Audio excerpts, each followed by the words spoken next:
So today I had the privilege of attending Charlie Kirk's memorial, and I thought I'd give some immediate reaction to my experience there. And I'll begin by saying that I feel profoundly privileged to have witnessed everything that I saw. To see the name of Christ being lifted up, to see the gospel being front and center of so much, to see politicians not pushing their Christianity to the fringes, but bringing it to the forefront. That was powerful. To see forgiveness on full display.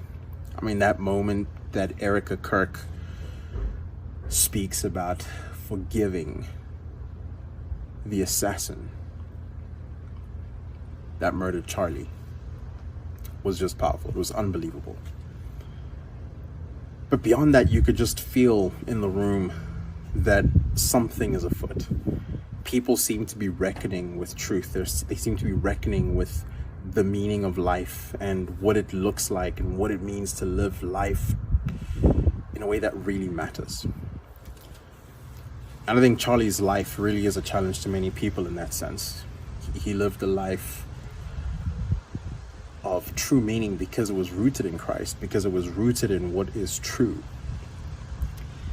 And he lived his life without apology, and he didn't seek permission from anyone but his king to do what he did.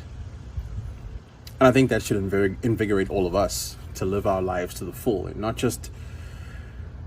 not treating it like a private affair. Christianity does not belong in the fringes, because Christ the Lord is King. And that means everything that we do, everything that we pursue, should, I think, be aimed at the highest glory of God. It's my firm belief that Christians ought to be the most ambitious people in the world. Christians ought to be the people at the forefront of culture, leading it, building institutions, doing things that actually influence the way people think and the way people feel. And Charlie did that so powerfully. And the thing is, we don't all need a platform like Charlie to be faithful. A lot of us need to be faithful with the current opportunities that God has given us. Reaching our friends and our families, reaching our neighbors, just anyone that God has given around us, given to us, anyone that's around us. Those are the kinds of people that we should be seeking to reach. I think that's what it looks like to be faithful.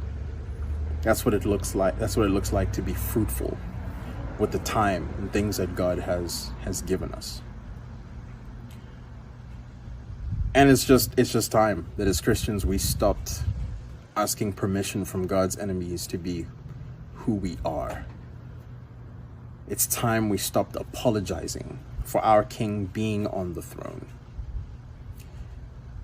And it's time for us, I think, to seize this moment to really disciple nations, to seize this moment to really bring about reformation in a profound way. Just a little light has the power to devastate the greatest darkness. Now imagine what all this collective light can do. If Charlie was that one light that had this potency, if Charlie was that light that God's enemies couldn't stand, well, wow, how much more could be achieved if we all assumed our duty to speak the truth unashamedly. So that's my prayer,